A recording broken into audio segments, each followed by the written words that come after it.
Hey, my name is Jesse. I play the drums in Jukebox The Ghost.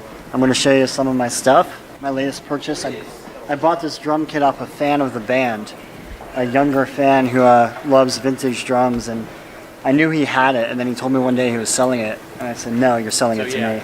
But it's a 1968 Rogers, 60s Rogers Holiday from Dayton, Ohio, and these are really cool. Like, sound guys love these drums for whatever reason. When they see them, they're like, yo, is that a Rogers?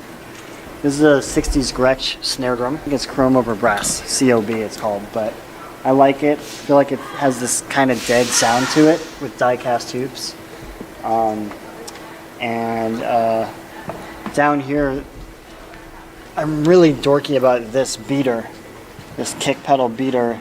It's a Danmar Zorro. To me, it's perfect balance between soft warmth of a felt beater and still a lot of attack. There's a lot of surface area on there. This right here is called a Swirly Gig, and that holds my my liquid beverage of choice. Got an SPDSX, so I use that to trigger samples, and we don't really play to a lot of tracks or anything like that. So on here, I have a whole lot of sounds. Our last record, we just got pretty experimental and had lots of different stuff to put on there and play with. There are some songs that I might just have one sound on there, a snap or a clap, but there are others. Our song Postcard, I think I actually use every single pad on here. There's a few that I actually will do melodies. This song Long Way Home has a descending mellotron flute melody, and I play it like this.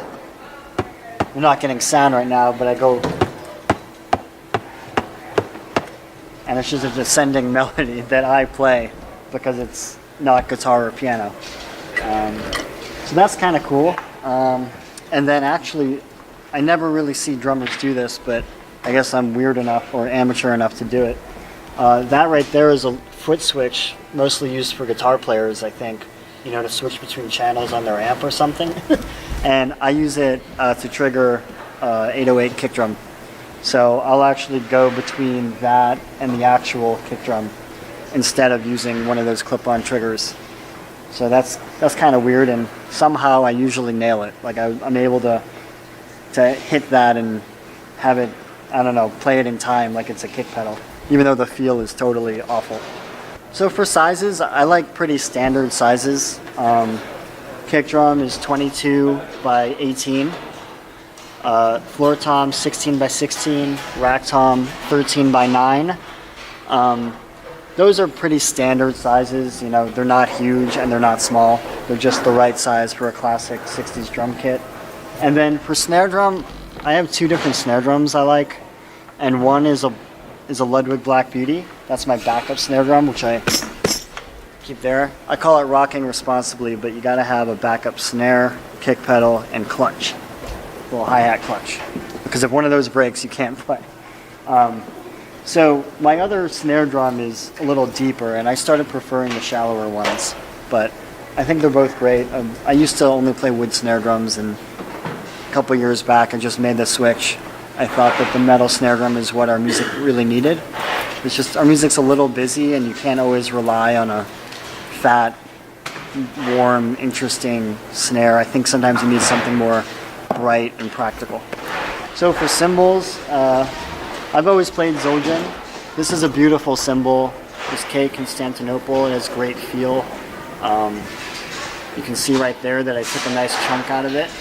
But Zildjian has a 2-year warranty, and so as long as I break it within 2 years, I can just get another one. Another little hybrid one. This one's pretty cool, but I'm looking forward to it breaking so that I can... This is really a rotating cast, whatever I use for a crash. Whereas I always use this ride.